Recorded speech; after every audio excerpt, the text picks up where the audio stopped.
Attention bowlers, your practice session is complete. Please hold up on all practice bowling at this time.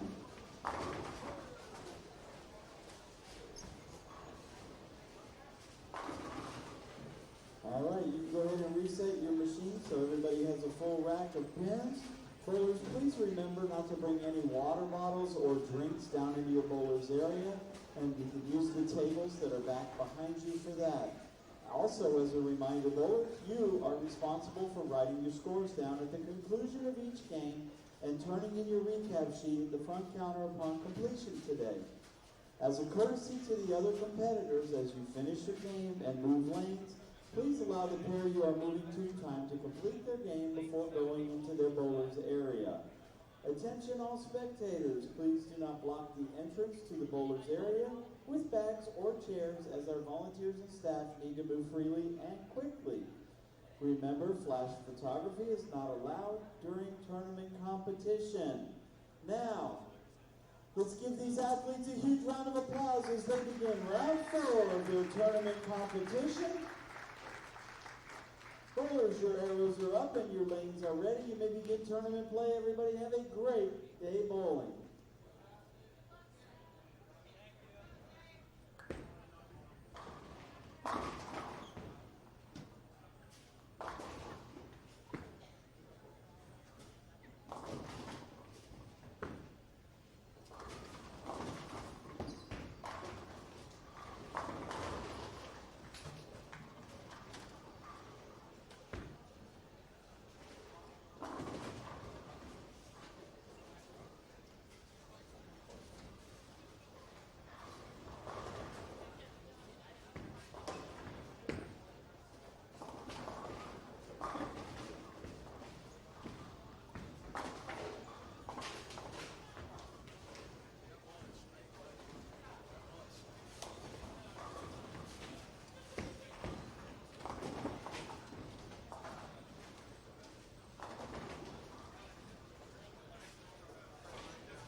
Good afternoon, everyone. Welcome to the final day of qualifying at the 2019 Junior Gold Championships presented by the brands of Ebonite International. We are live here in Allen Park, Michigan at historic Thunderbolt Lanes as this squad of U20 boys begins their final day of qualifying.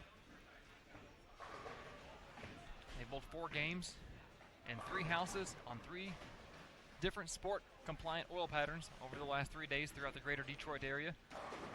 And they will wrap up their qualifying competition here today. As we watch Josh Meek over on lane 67 send a flying scout over at the 10-pin. Josh from Smyrna, Tennessee. Coming into today, the cut 116th place is where we will whittle down to after play is finished up later tonight in this division. The top 116 will come back tomorrow morning right here in this building for their advancers round. An additional 5 games on top of the 16 they've already bowled. After they complete their advancers round tomorrow for a 21 game total, we'll cut to the top 64. Those 64 will come back tomorrow afternoon for the final advancers round. After that, we make the cut to the top 16. The top 16 will go into a double elimination, 2 game total pinfall match play bracket.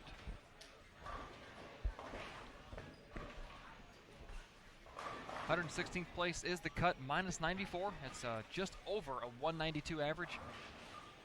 And Meek, we just talked about, is minus 103, so he is 9 pins out of the cut coming into today. I was watching him throughout practice, and he was throwing bombs in practice. And I saw the first frame, another bomb. I walked away, and I come back to see he splits both the second and the third. So I think Meek has a really good ball motion where he's at. It's just a matter of hitting his targets out there. Unfortunately, where these players have chosen to play this pattern, it doesn't leave a lot of room for error.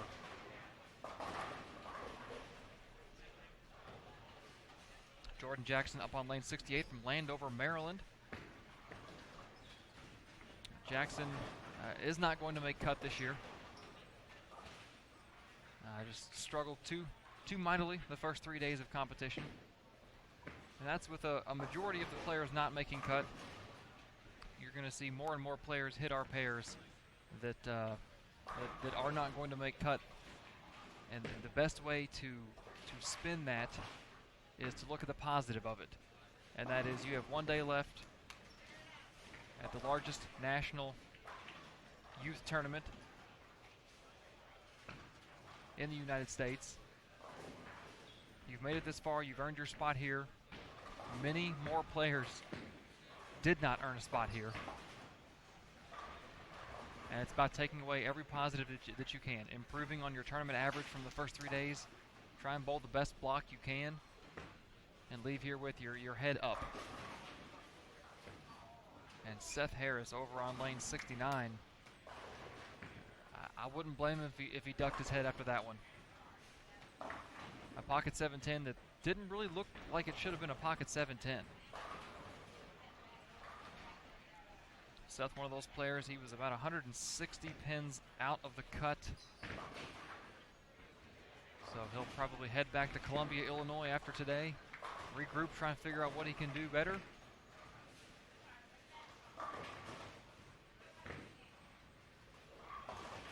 And I'm left speechless by what Xavier Powell-Short just did over on lane 70.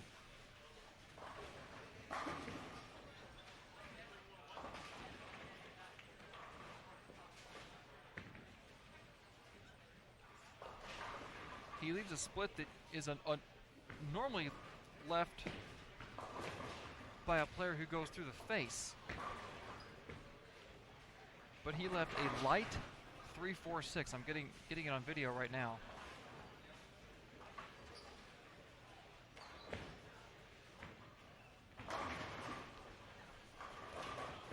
That's not something you see every day. And my guy Joshua, flat 10 over there on 68.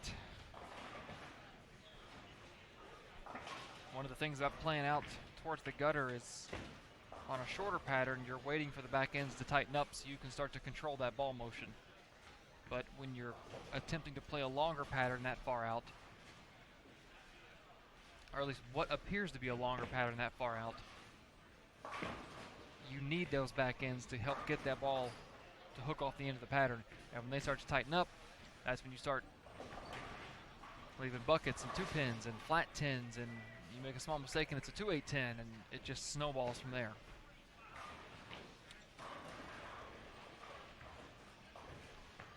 Jaden Whitehead delivers on lane 67. High flush throws the 9 behind the 4, carries them both.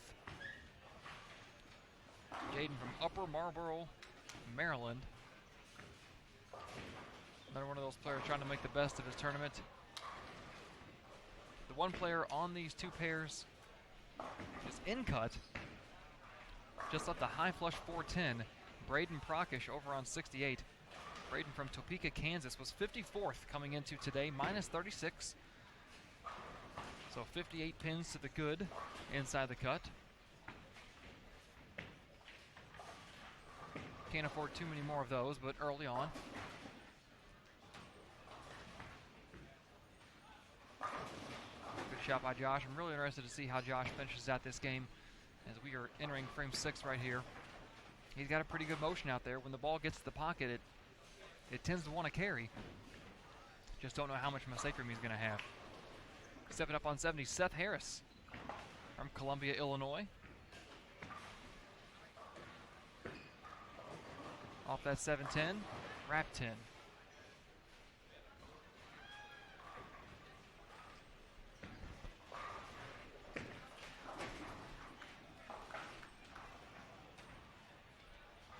Samuel Goebel up on lane 68. He's a player that he can have a good day and get in the cut. If you extrapolate the cut out, he rolls out the 410. If you look at the cut, minus 94 is a 192.1 average. So if you extrapolate that out to a 16 game total, it's minus 125. Samuel's minus 167. So if he can figure out a way to get around, I think to be safe, he's got to go like plus 80. He's got to be in the 870 to 880 range. If he wants to give himself a chance, he needs at least 840. 840 to 850.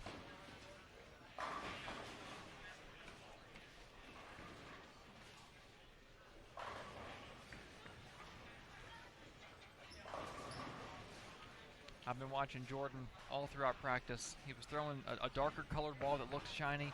Then he pulled out a pink black widow that looked either like 4,000 smooth or shiny. And I don't know if that ball right there was the first ball he was throwing in practice or another polished bowling ball, but every ball that Jordan has thrown appears to me to not have too much, if any, surface on there. And every player we have seen have any measurable amount of success on this pattern has been throwing a ton of surface.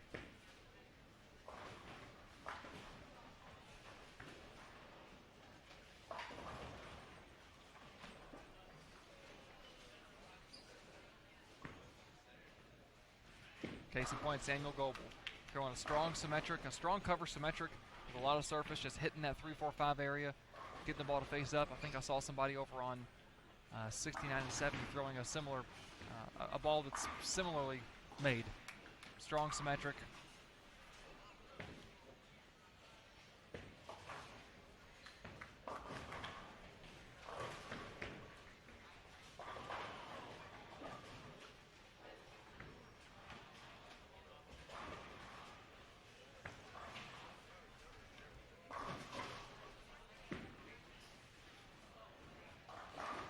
Nice shot by Xavier over there. See if Seth can bounce back from the back-to-back. Pocket 7-10, ring 10. There you go. Good shot. I think he made a ball change too. Somebody's excited somewhere in the building. Heard a big yes come out.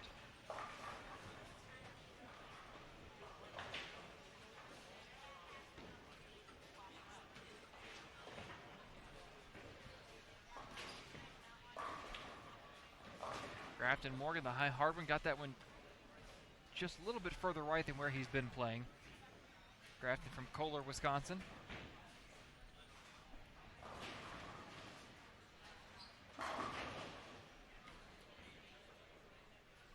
Up next on his right, Zachary Schneller, Wendell, North Carolina.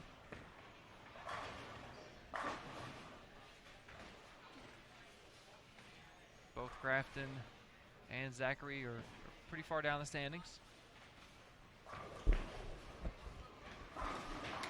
Today would making cut would require probably a career day from the two of them.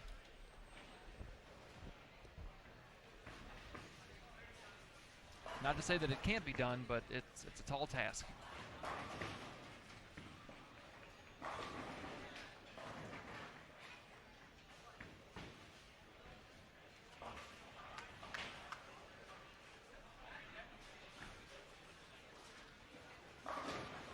Oh my gosh. Braden Prakash with a flush 7-10.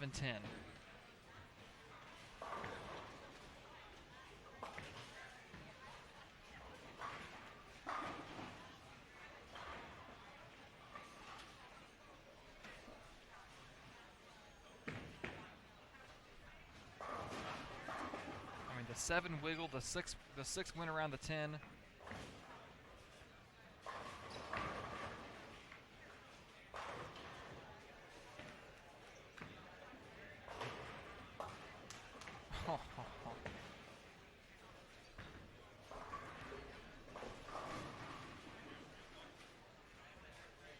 All right, Josh stepping up on a double in the left lane.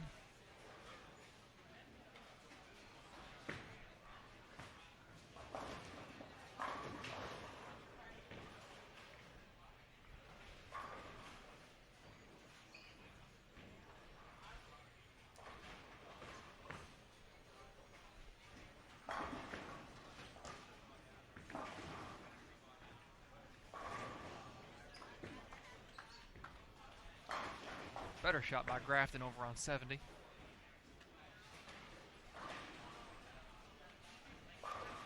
All three players on lane 69 on the scoring monitor have caught a double in the 5th and 6th. Xavier looking to extend that.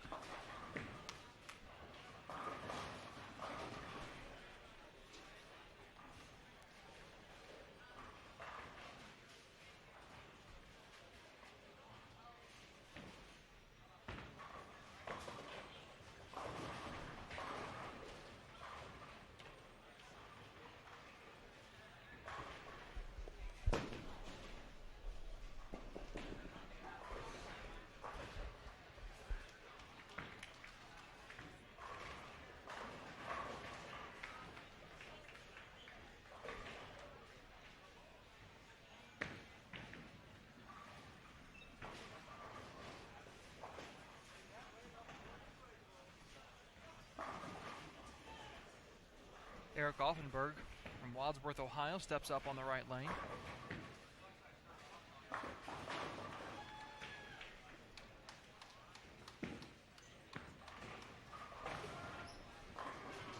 Just a little light.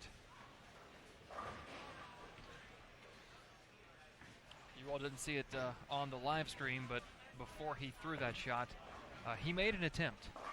I think the ball came off the back of his hand and flew back into the pit area, so I'm not surprised that second attempt didn't go the way he wanted it to on the pin deck.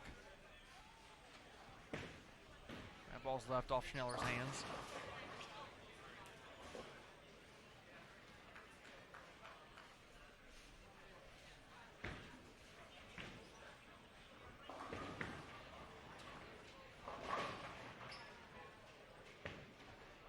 Jason Thomas, my man down on our other channel, lanes 27 through 30, just informs me that the U20 Boys leader who is on this squad, Matteo Cittadino, just shot 128 down on the low end of the house.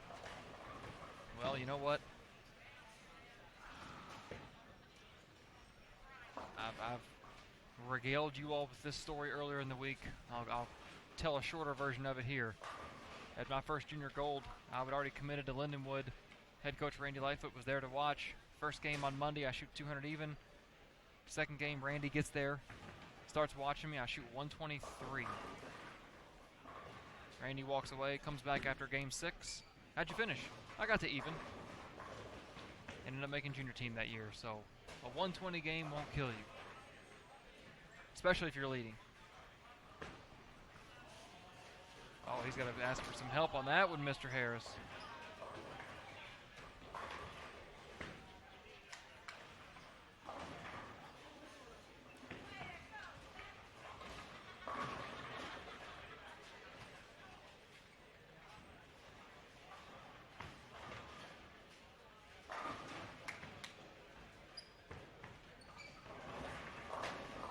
Like Jason tells me that Mateo moved right with, was trying to play out with urethane.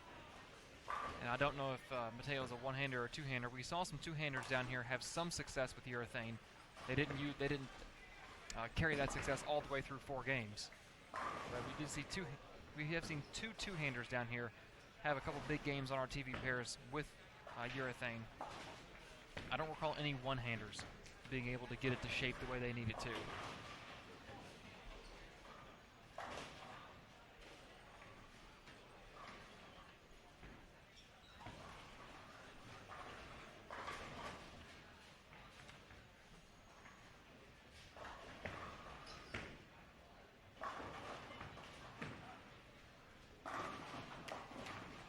Mateo had a 123 pin lead over second place Cyril Cardenas.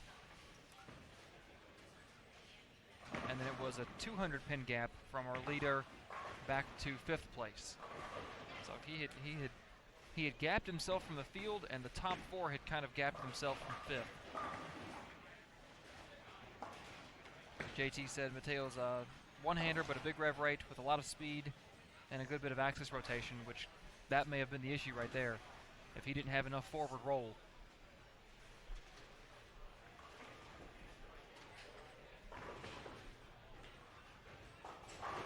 No, we're going to have him down here. I believe it's next game. Let's see. Yes, he'll be on 67 and 68 next game.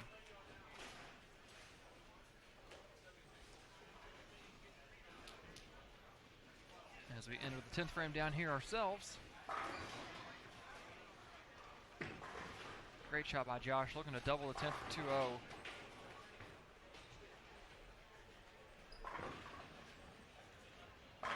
Again, Meek was minus 103 coming in. He can handle a small minus game, but he can't have too many of them. He needs to get plus.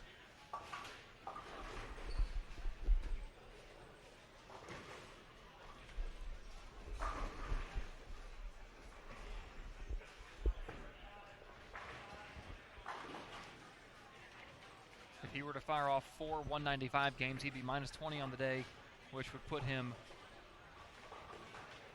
at minus 123, and the projected cut, if you extrapolate out the average after 12, is minus 125. So he needs to get a couple plus games under his belt and get free and clear of that cut line.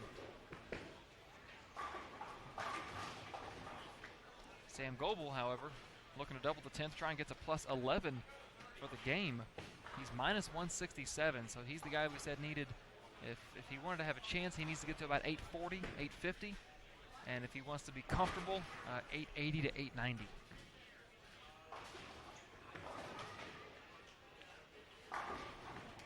Good shot, good shot. Over to our right, Michael Mirabile. Michael Mirabile, looking to shoot mid-220s.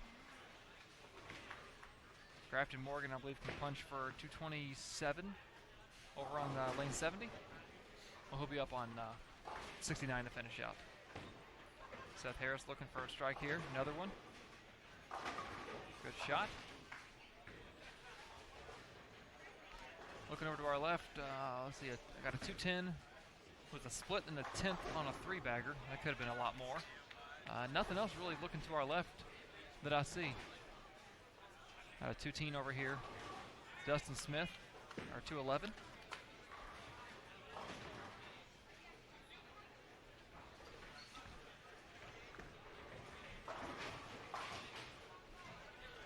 And Braden Prakash, the only player on these two pairs that came in the cut. Minus 36. He's going to fire off about a 160 game here. He's going to lose some pins, but he's still safe. Grafton Morgan was looking to punch out for a 209, but a 4.6 is going to stand in the way. He'll pick one and shoot to 175.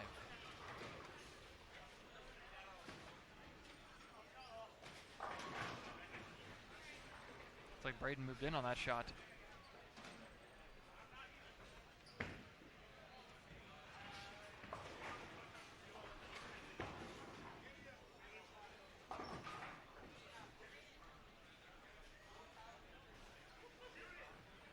Jordan finishes out 134. Now Jaden Whitehead looks double to get in the 2-0 range.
Seth Harris can punch out for 247 right here.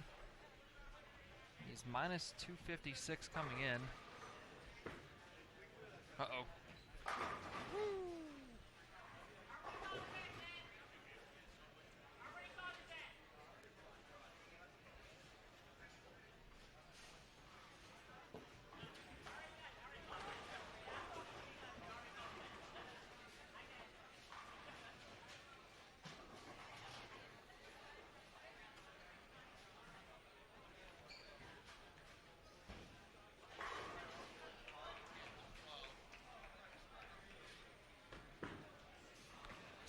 Left of the last one. He's got some room.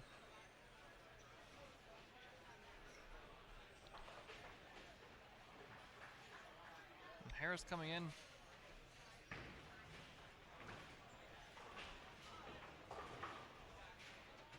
$162 outside of the cut coming into today. It's a tall order, but you know what? You pop off 4 240s with where he's at in the standings. He could steal a spot in the advancers round.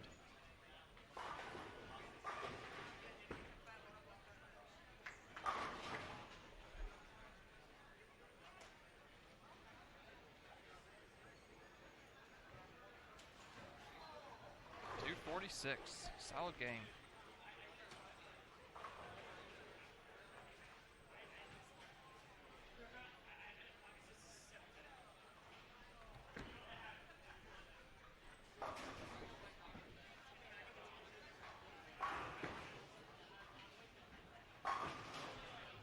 First look at the tournament leader over on lane 67, Mateo Cittadino.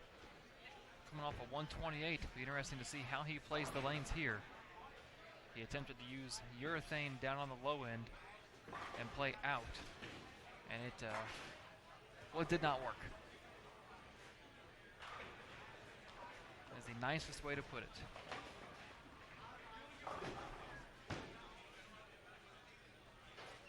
And he's using the same ball to shoot the 10 pin as he did for the first shot. I can't tell what it is though.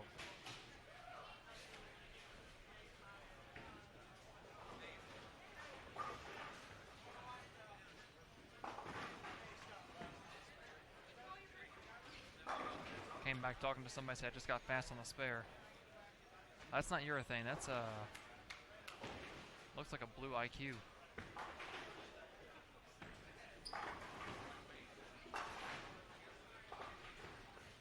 Well, before we get too deep in this game, I'm going to step away real quick, regroup, and we'll be right back with game 2 of the final day of qualifying for this group at the 2019 USBC, I almost said Open Championships, Junior Gold Championships presented by the brands of Evidine International. We'll be right back.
Completed the paddling journey.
these guys on 67 and 68 here on Channel 1 at Thunderbolt are flying through Game 2.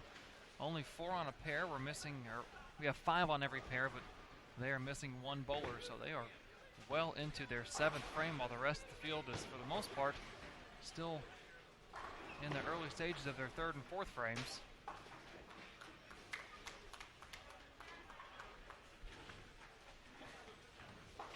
Tournament leader Matteo Cittadino, after shooting 128 the first game, has come to this pair and picked up 2 quick opens in the 1st and 4th. Doubled the 5th, 6th. Just saw a 9 spare there on 67. Now up on the right lane, Andrew Robb started the game off open, a 4-bagger on the back end of that. Andrew from Auburn, Washington. One of those players that's pretty far outside the cut, but trying to finish on a good note. To his left, one of the coolest names we've had, Drake Bazzi, B-A-Z-Z-Y. Drake from Flat Rock, Michigan. Minus 226. So if he can find a way to get around 900, he'd be in the hunt. And anything more than that, he'd be getting closer and closer to being safe. I don't know what he had first game. This game so far is a, let's see, spare open, strike spare, 3-bagger. Michael Van Diest on 67 started with the front 5. Single pin in the 6th. That shot looks a little left. It's going to hold. And that's how most of them have been. Dead flush just like that.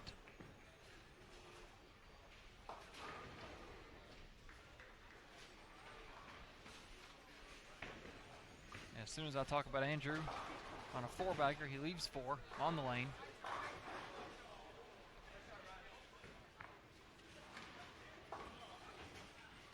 After the spare attempt, he still leaves 4 on the lane.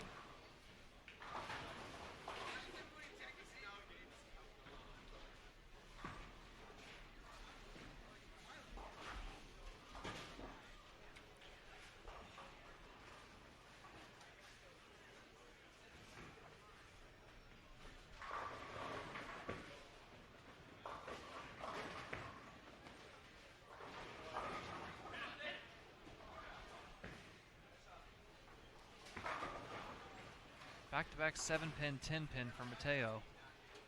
And some might view those as bad breaks coming off a double, but it's better than the 128 he shot the first game, that's for sure. And he had a 123-pin lead over second, so he's got pins to play with. But you don't want to give away too many. He's been throwing the same ball this game.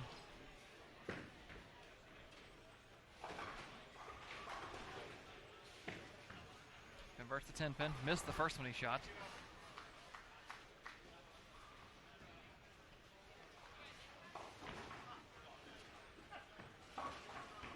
Not a fan of the motion of that ball on this lane. Shift over to the right pair. Julian Brown steps up on lane 70. Julian from Waterford, Michigan. There's quite a bit of ways out of the cut coming into today, just trying to finish out the best he can. Cross and carry. Noah Axon steps up on 69. Noah was about 90 pins out of the cut coming into this morning from Coram, New York. It was minus 187, the cut minus 94.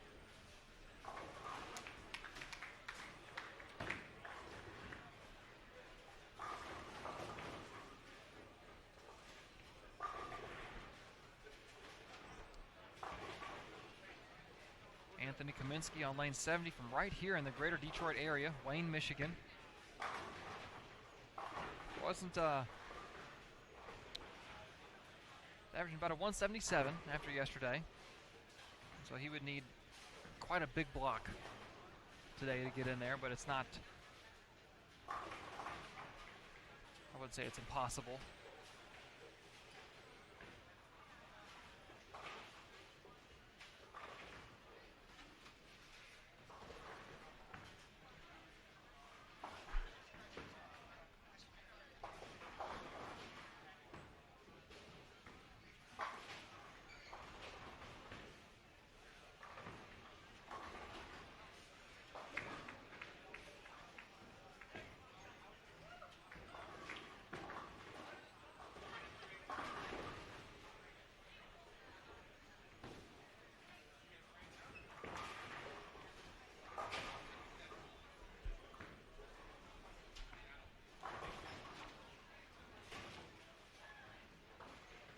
Matt Knight over on lane 69. Ball does not quite get up the hill.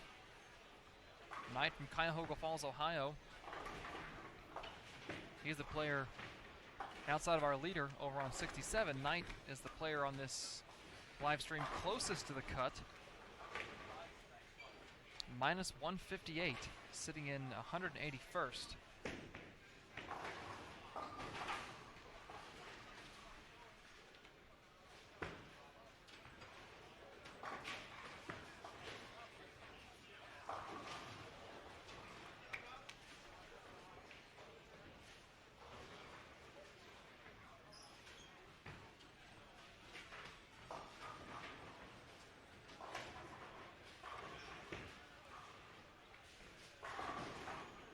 Almost trips out the 410, leaves the 10 for Van Diest.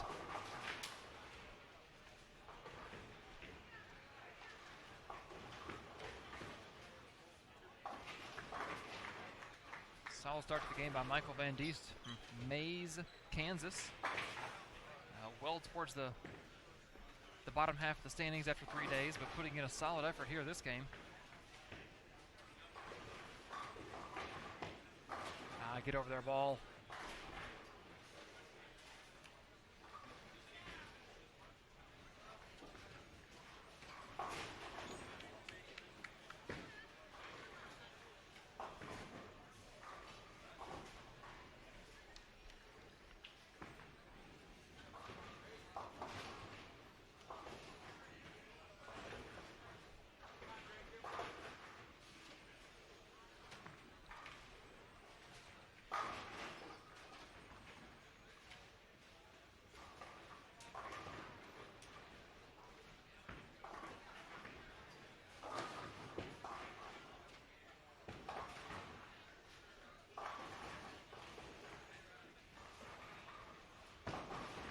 As I sit here and watch these players compete, the one thing that comes to mind is something I haven't seen. Is a lot of clean games. Some very suspect spare shooting, and I think part of that is some of these players have elected to forego a spare ball and just either use a urethane ball as their spare ball or try and flatten out their wrist with a resin ball. As we watched our leader, as we watched Mateo do, he's been using his strike ball as a spare ball. But, one, he's a highly skilled player, and two, he has the ball speed to help get that resin ball down the lane and add in the fact that he kind of flattens out his wrist when he does it. You'll see him use his strike ball on this shot right here. But I think I can count on one hand how many clean games I've seen by someone who threw, how do I word this, less than 8 strikes in a game, because we've had a couple 250s, 260s, 270s that were obviously clean. But I can count on one hand how many times a player on our live stream pairs has had a clean game with less than 8 strikes, 7 strikes. Just a lot of unforced errors, which will kill you in a tournament like this.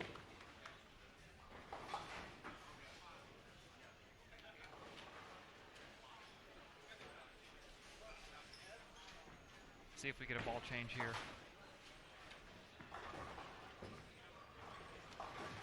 Hope so.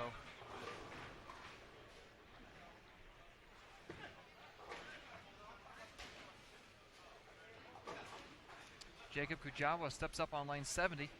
Jacob right here in Sterling Heights, 2 local players down on our pairs today.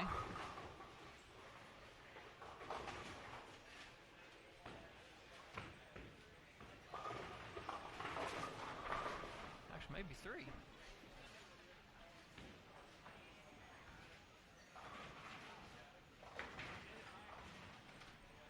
It may be 3. I don't know if the Waterford, Michigan that Julian Brown resides in is related to the Waterford Township, Michigan, which is where Century Bowl is located. But Julian from Waterford, Michigan, which may be the same area as where Century Bowl is at.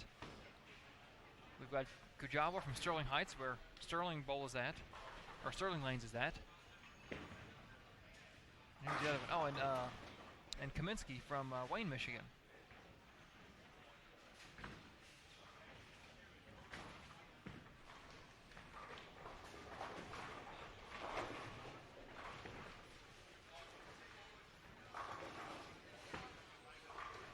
I didn't see if he picked up a new ball. I think so. I think it's got some red in it. See if Mateo makes a ball change here. Definitely. That one's a lot more responsive. 128, 179 start for our leader. Andrew Robb, 160. Drake Bazzi can max out at 202. Van Diest, after missing that 10-pin strikes the ninth, can get the 240s.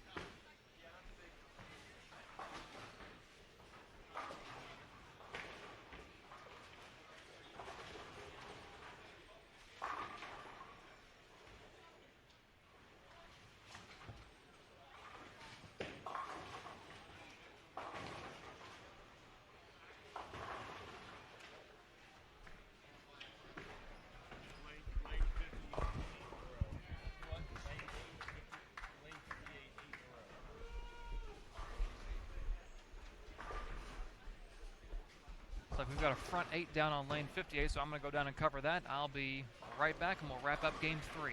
Or game 2. Sorry, game 2.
Congratulations, Gabe Alvarez, 290. It was the back 8 that he had after a spare the first frame. He converts in the 10th. Strike, strike, strike.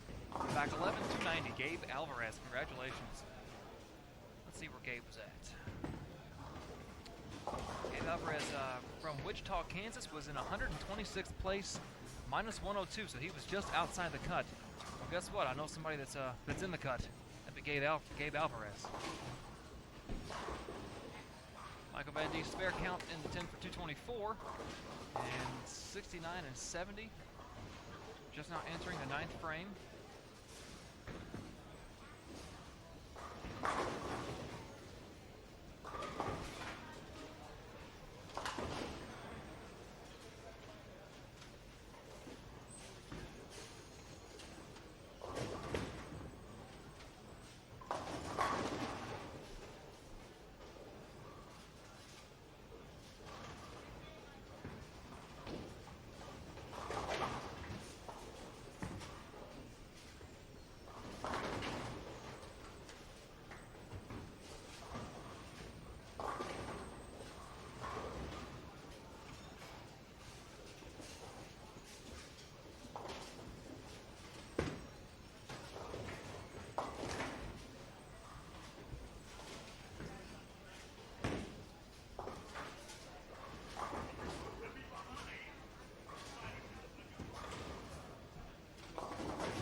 tell you what, I'm just going to make an observation about the crowd here. There are some youths in here, some guys in tank tops and some girls in shorts, and I have no clue how they're doing it because I am freezing.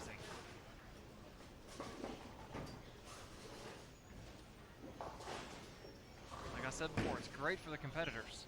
It needs to be cool in here for the competitors. I've got a jacket to put on. I'm just delaying it as long as possible. If I can make it to the end of this squad, go grab some lunch, warm up out there.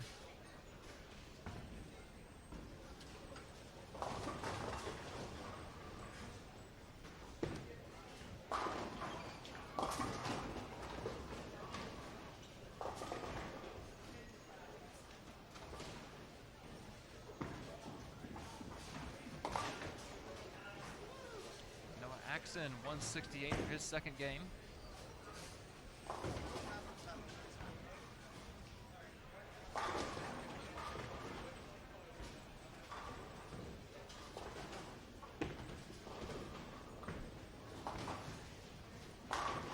Noah, one of those players that needed to go plus about a medium number, 850 to 870 to have a chance, and 168 is not going to get you there.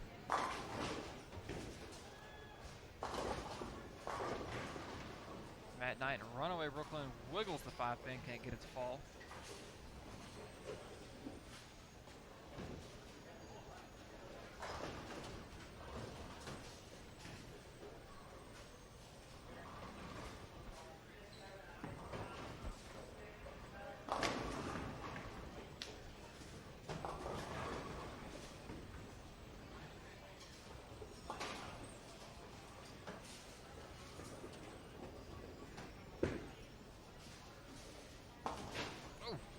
Took the 5 off of it. Glad he didn't.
One more shot from Kujawa, and we will step away to get prepared for game 3.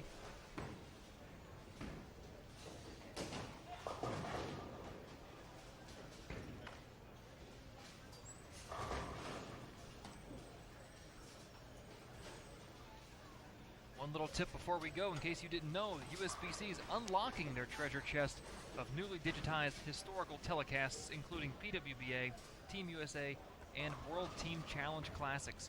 Hundreds of hours of historical footage for you to watch right here on Bowl TV. Bowling lives here. We're going to step away for just a minute, come back, and get started for Game 3 of this final block of qualifying for this group of U20 boys here at the 2019 USBC Junior Gold Championships, presented by the brands of Ebonite International. We'll be right back on Bowl TV. Bowling lives here.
right, back out here. Game 3 for this group, halfway through their final qualifying block at the 2019 Junior Gold Championships presented by the brands of Ebonite International. And a good look at Gabe Alvarez on lane 68.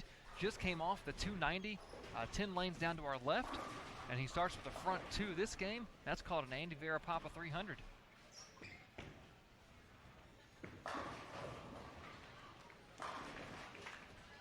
And by golly, he's got it figured out. The man from Wichita has a plan.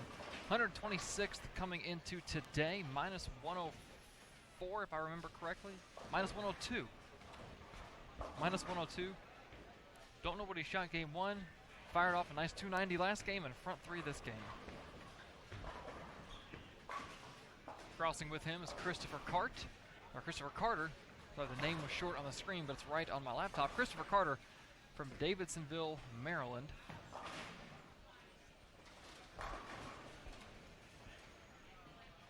Christopher had a rough couple of days leading up to this morning. Just looking to put together a good performance. And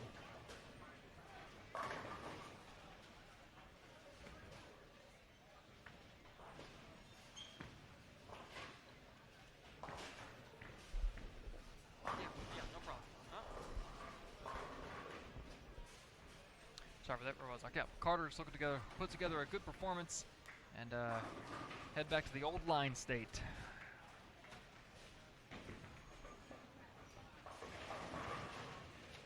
Nickname that General and First President George Washington bestowed upon Maryland.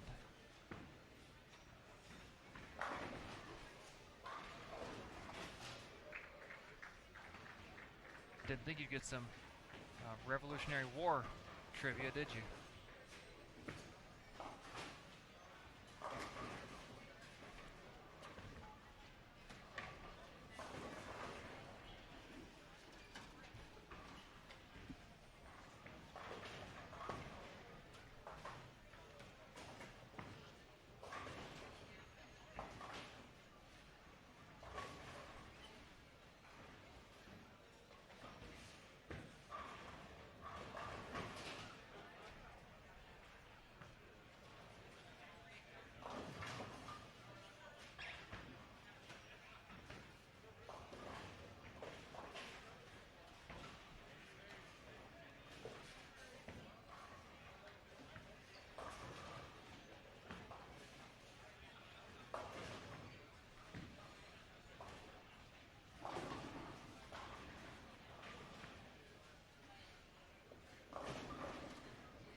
Justin O'Shaughnessy up next on lane 67.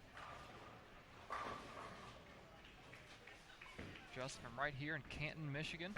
Inside the cut after 3 days. 72nd place, minus 54, so 40 pins up on the cut number coming into this morning.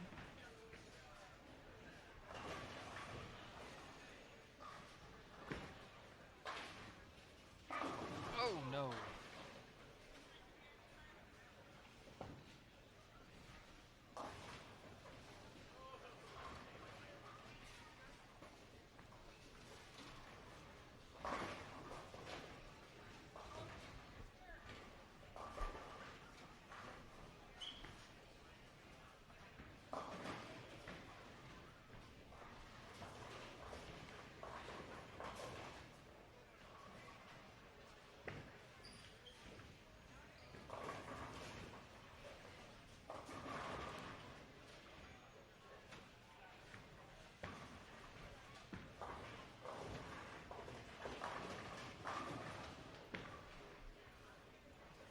Maybe. Nice conversion on the 4-7-10. Oh, Shag Hennessy.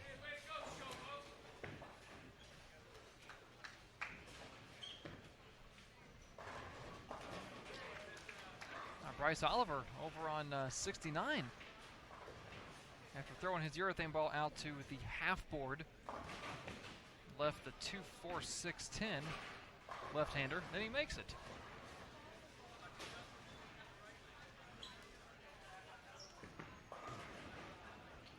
Gabe didn't like that one, but it struck.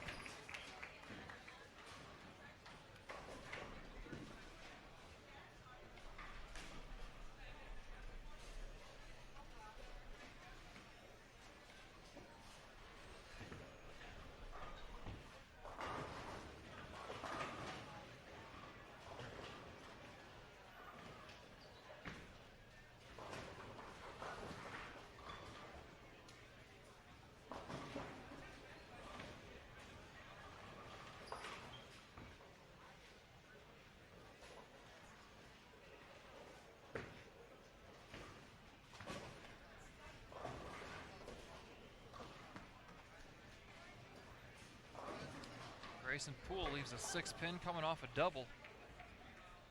Mr. Poole from Sherman, Texas.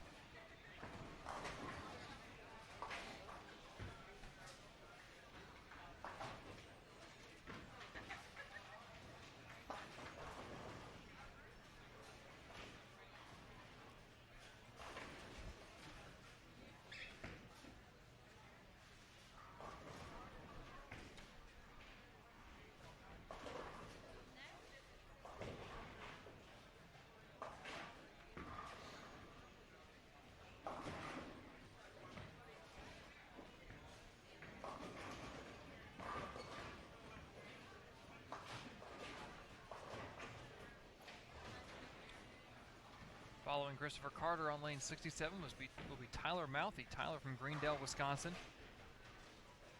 Averaging just over 175 his first 12 games.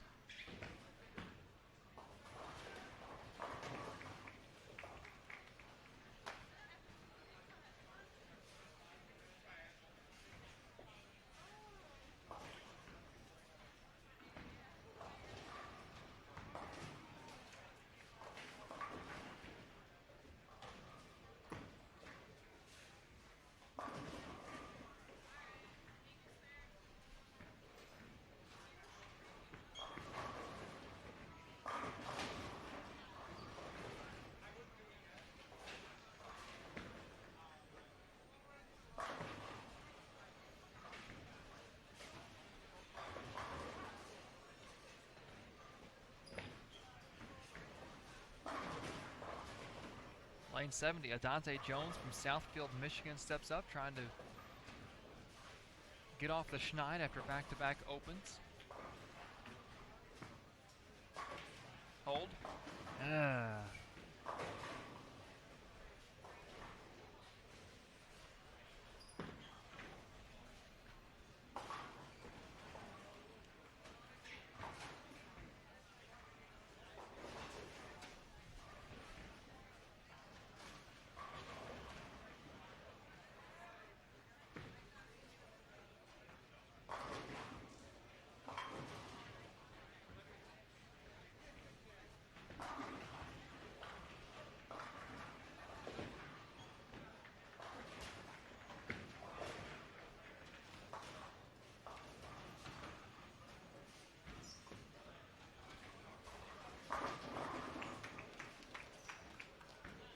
Five in a row for Gabe Alvarez after that 290 game.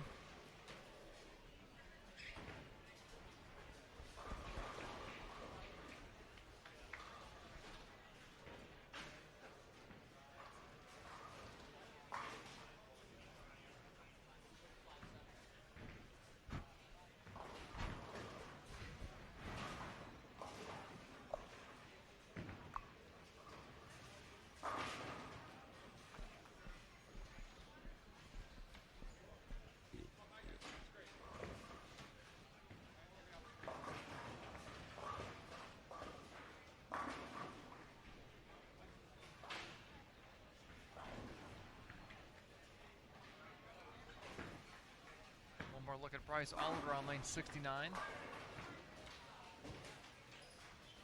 I don't know if he's trying to play the half board, but that's the third time he's gotten the ball out to that area of the lane. The last two hooked back. Once on 69, it left that 2-4-6-10, which he converted, and once on 70, it went to the face there as well. But that was with a different ball. Those previous two shots were something different than what he's throwing right there.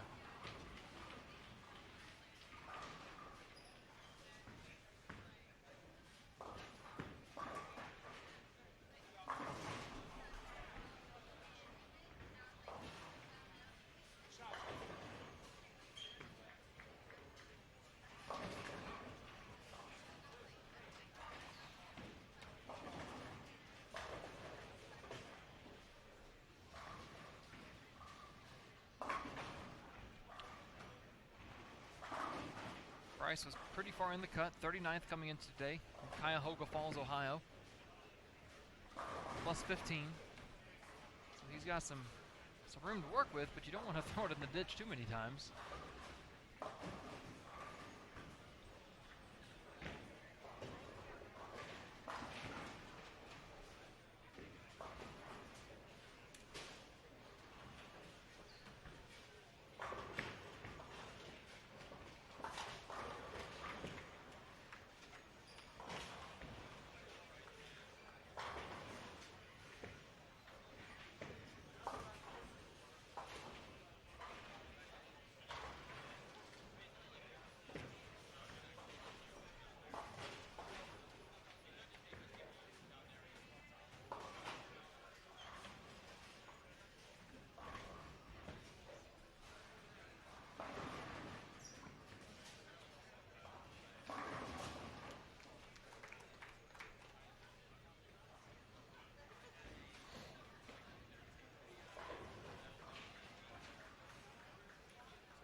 Well, dare I say, we may be about to witness something special.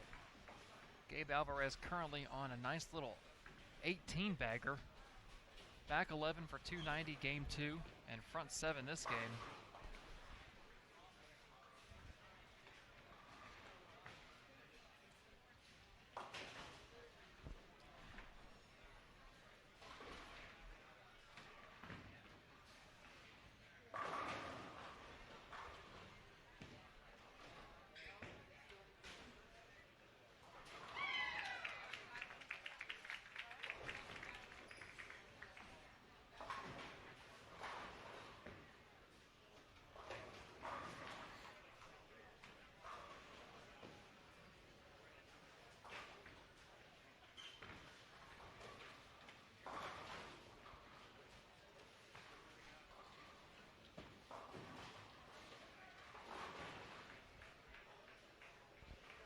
As we get a look at Wesley Shell over on lane 70. Wesley, Simpsonville, South Carolina. Oh, good shot.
Gabe Alvarez, front 7.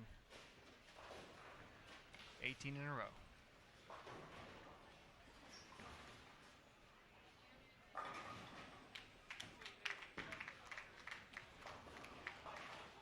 He left 2 pins standing in the gutter. I don't know that I've ever seen that. He struck, but left 2 pins standing in the right flat gutter. Huh. Well, that's a new one to me.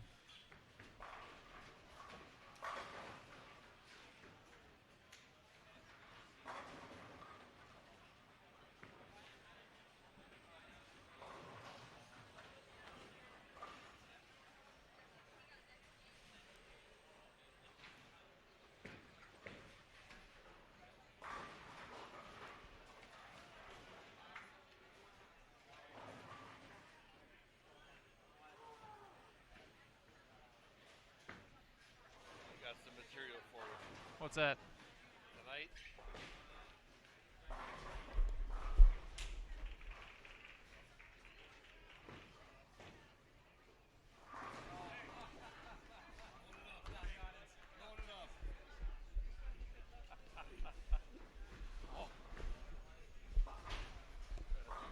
talking about Holy Sands equipment. Yeah. Oh, that's bad.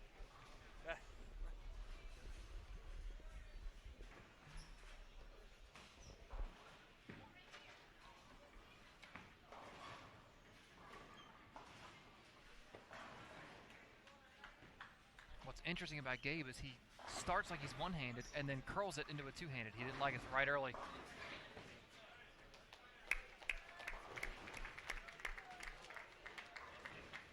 "19 in a row. Very, very impressive."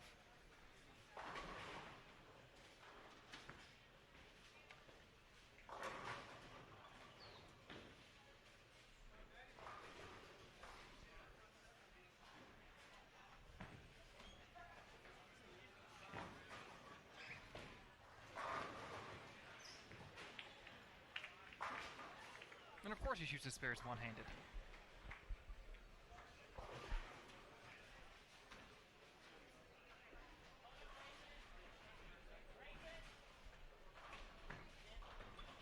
Well, that great run comes to an end, but still the possibility out there for a huge set for Mr. Alvarez.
Dante Jones, 172. Christian Bertolini, 125. Wesley Shell, 155. And Bryce Oliver, who's 39th coming into today, trying to save the game. Double in the 9th, 10th, strike in the 11th will get him in the 170s.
I feel comfortable saying Alvarez is going to have an 11-strike 264 here on the heels of a 290. I looked for his score sheet. I don't see it down there. I think either one of his parents or coaches, or maybe he himself has it in his pocket. But I will certainly find out just what he shot that first game. 264.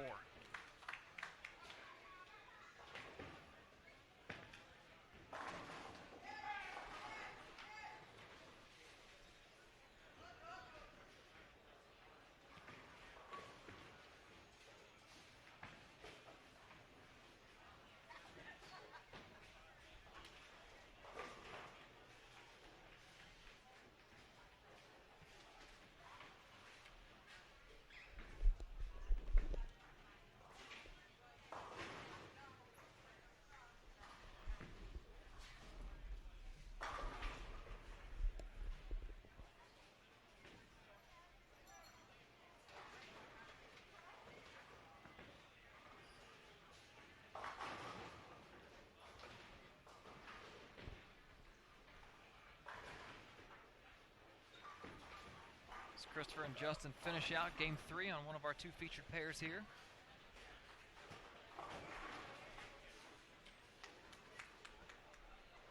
Justin 40 pins inside the cut coming into today. If he can pop off a nice little 2-0 game here, that would do nothing but help him. Looks good. Oh! Well, 197 is not bad either.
.194 for Justin O'Shaughnessy.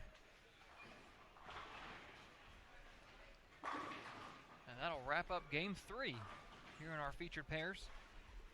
Take a break, be right back, and get ready to wrap up the final qualifying block for this squad of U20 boys here at Thunderbolt Lanes. You are watching the 2019 USBC Junior Gold Championships presented by the brands of Ebonite International on Bowl TV. Bowling lives here. We'll be right back.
we're back at it here. Final game of qualifying for this squad of boys.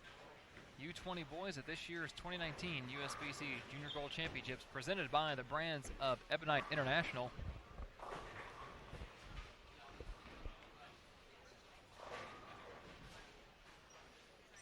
The gentlemen spread throughout this house have an average of about 5 frames left to try and make their mark on this year's tournament. We will quickly highlight 2 players in front of us who were in cuts coming into today. One safely, one just inside. Brandon Kreiner over on lane 70 actually right now, the two-hander.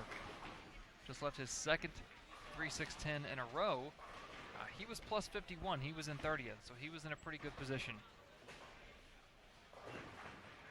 Meanwhile, over on lanes 67 and 68, Derek Bankston II, who will be up on 68 after Aaron.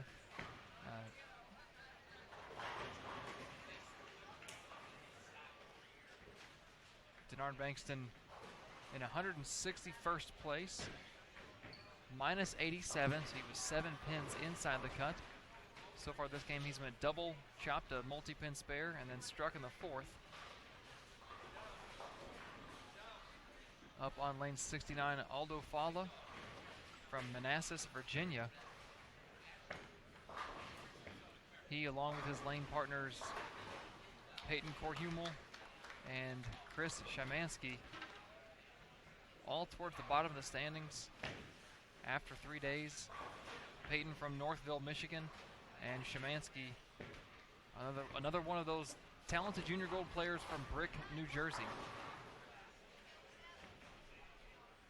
As Aaron Tabaka, Orangevale, California on lane 68, wraps the 10-pin, alongside Daniel Rudder of Oak Harbor, Washington. Daniel minus 126 coming in today. Double, nine missed double. So if he's been even throughout the day and can get plus here, he'll put himself, he'll be close. I think he'll be close. I'm thinking it's going to be around 120 to 130. I guess 125 if you pin me down to a number.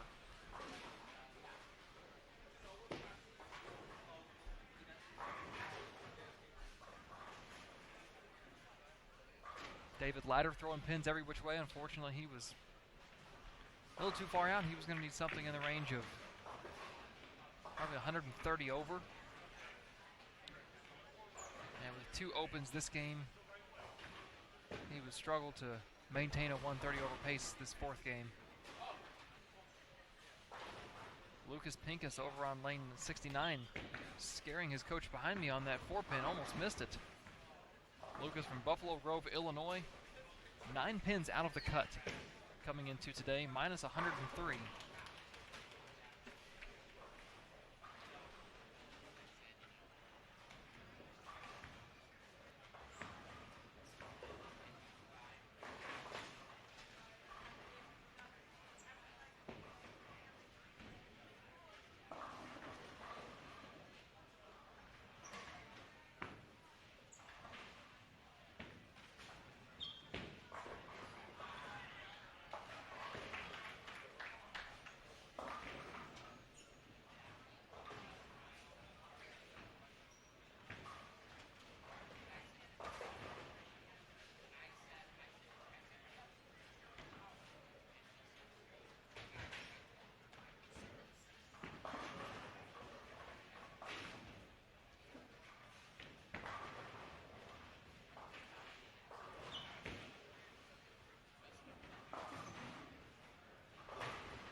One of the perks of being a Bowl TV subscriber is the unrestricted access to all PWBA events, including the 2019 Cubica AMF PWBA Players Championship, which will take place in Raleigh, North Carolina on September 4th through the 8th, and you can watch competition live right here on Bowl TV. Make sure to tune in to watch the best female bowlers in the world compete.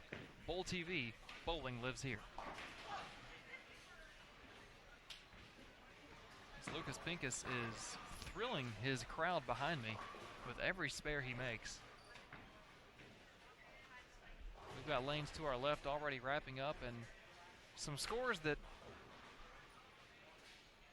well, they just aren't great. And you would hope that for the sake of the players shooting them, they didn't need something medium or good to stay in the cut. I'm seeing a 152, 172, 180, 189, 172, 178, 147, 171 to our right. Carson Opella, 201, and then a 124, a 182. But part of that, and this is something I really haven't spoke on today, is the one thing I was always warned about as a player in tournaments like this, that my father, my coach, always warned me about, and even to this day, as an adult, you know, when he's there and we're talking, he'll just subtly remind me that as you get to the end of a multi-squad tournament that has qualifying like this, you will get to the final day of the tournament, where there are players that have no chance. And I'm just putting it bluntly. They have no realistic mathematical chance to make the cut. Some of them handle it with grace, with dignity. They're still trying to learn.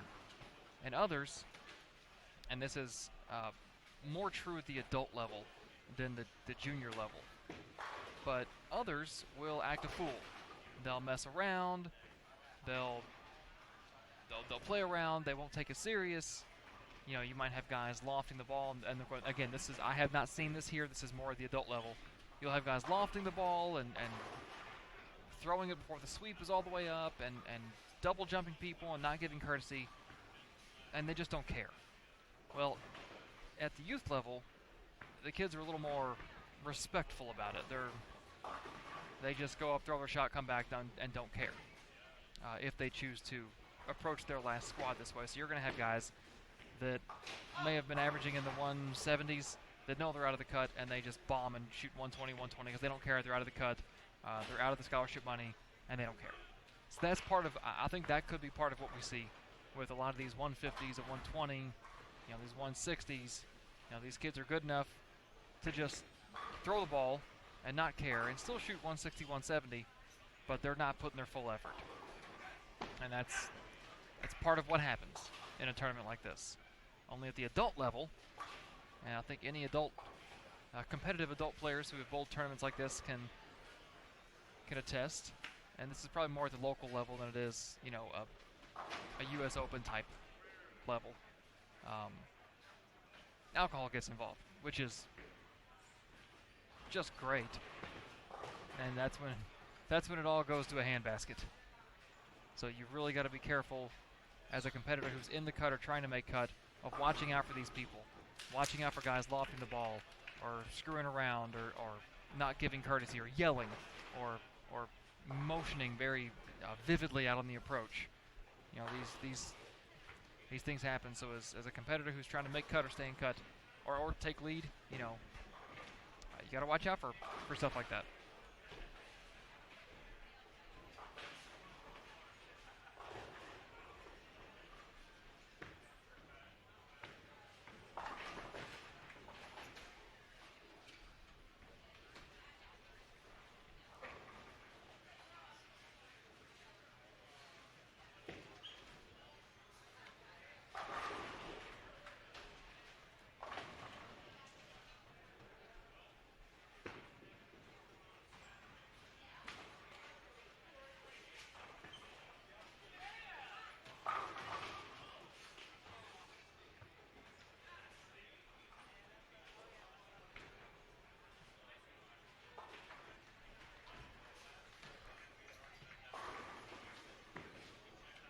Now, we talked about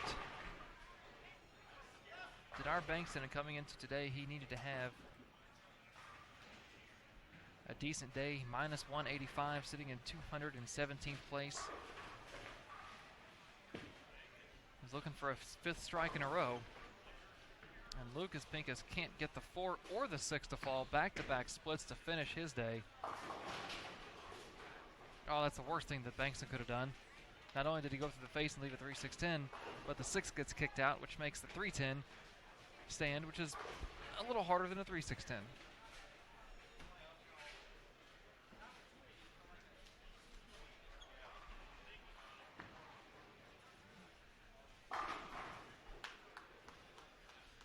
Daniel Rudder turned around pretty quick after that ball left his hand and didn't seem to like it, but the ball went flush.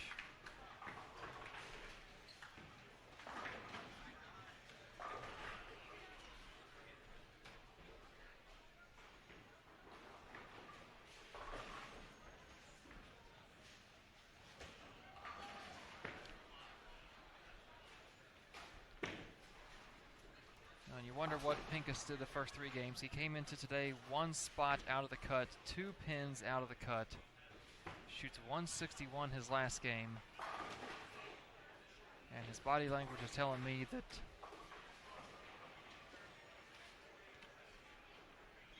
it may not have been the best day overall.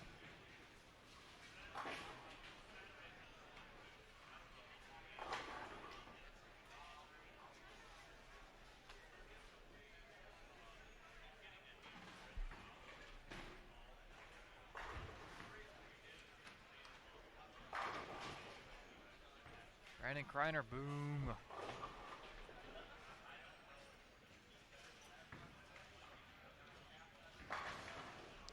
Repping Davison, Michigan, on 14th place. Coming into today, plus 121.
Taylor Colasa, a few lanes down, has a spare 7-bagger.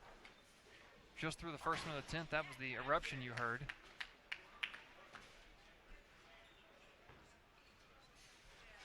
He was 29th coming into today, plus 56.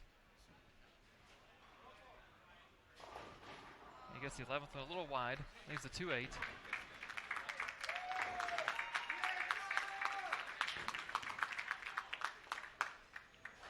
Very nice game.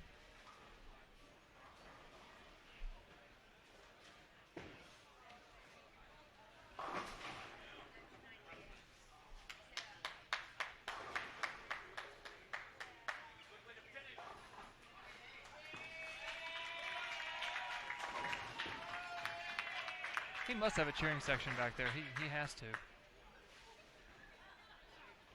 You just don't expect that kind of reaction from a 254, but sitting inside the top 30, center line Michigan. So he's a player from the nearby area. That explains the cheering crowd. The cheering section back there.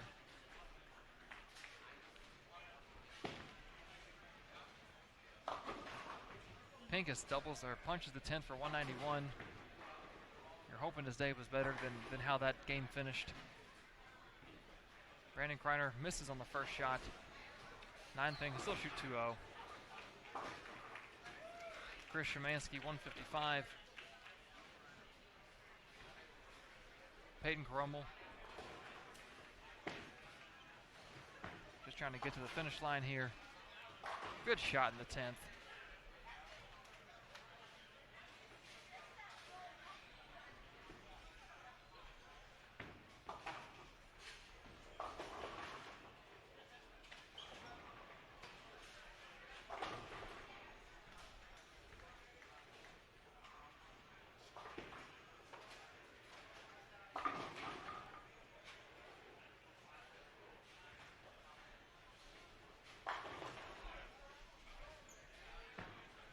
Finish on a double? I gotta tug it a lot.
Joseph Nadal of Staten Island finishes up over on lane 68. Aaron Tabaka has one more single pin to shoot. Next door on 67. Orangevale, California native.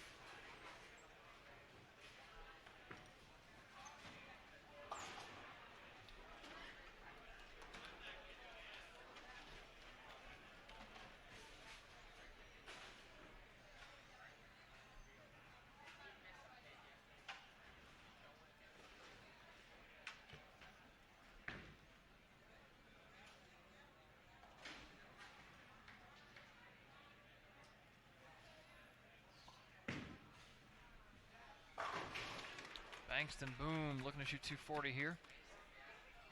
No, excuse me, 220. Daniel Rudder trying to shoot 240 over on 68.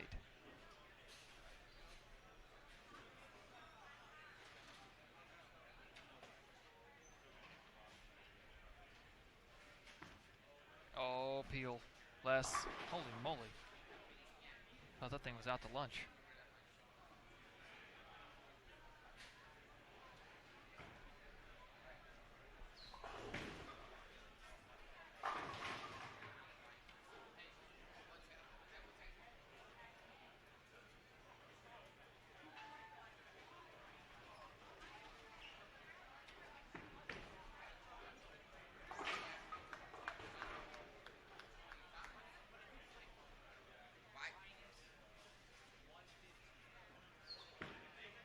Get it? Attaboy.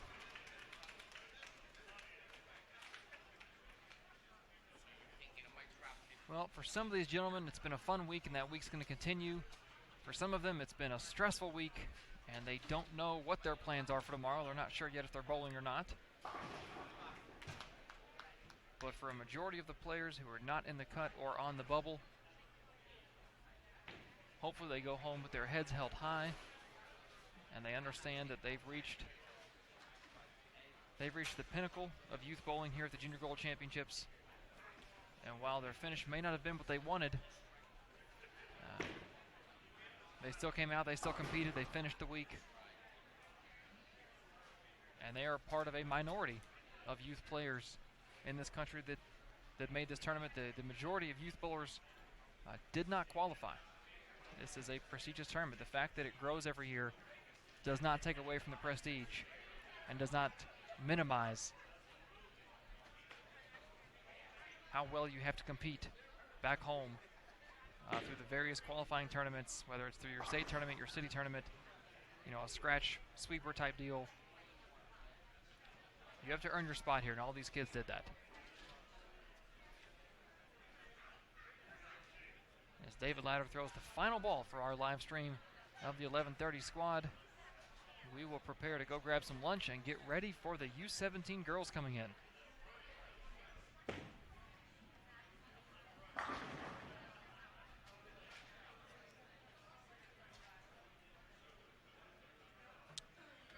Three U17 girls squads at 4 p.m. at Sterling, Super Bowl, and here at Thunderball. That will be it for their division.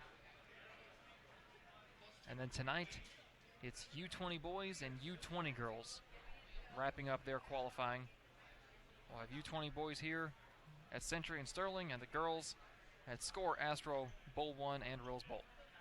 Well, that'll do it for our 11:30 a.m. squad here at Thunderball Lanes. We'll be back at 4 p.m. Eastern Standard Time, so just about 2 hours for the U17 girls as they wrap up their qualifying at this year's event.